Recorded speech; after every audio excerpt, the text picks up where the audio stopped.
প্রিয় বন্ধুরা, ঝিনেদা নতুন হাটখোলা কাঁচা বাজার থেকে আজ আমরা এমন একটা মানুষের সাথে পরিচয় হব যিনি একসময় গাড়ি চালাতেন। সেই ট্রাক চালানোর কারণে তার দুটো পা আসলেই অকেজ হয়ে গেছে।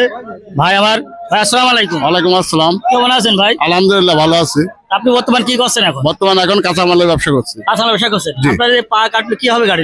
ভাই গাড়িতে অ্যাক্সিডেন্ট করেন না? অ্যাক্সিডেন্ট করে। তো দেখেন ভাই, অ্যাক্সিডেন্টের কারণে আজকে তিনি খুবই অসহায়, যার কারণে এই সেই হুইল চেয়ারে করে মোটামুটি কাঁচামাল সকালবেলা কিনতে আসে, তারপরে তার সার বেচাকেনা খুচরো বাজারে বেচাকেনা করে। ভাই বেচাকেনা কোন জায়গায় করেন? ভাই পাগলাখানা করি। পাগলাখানায় করেন না? জি।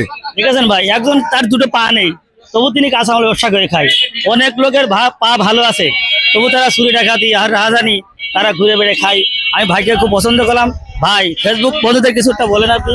ভাই ফেসবুক ফর্মটা খুবই ভালো এবং আপনাকে আশা করি আপনাদের দোয়ার জন্য আমি এই কাঁচামালের ব্যবসাটা দীর্ঘদিন চালিয়ে যেতে পারি।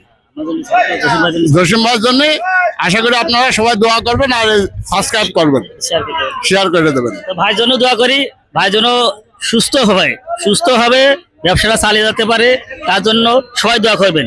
ধন্যবাদ সবাইকে।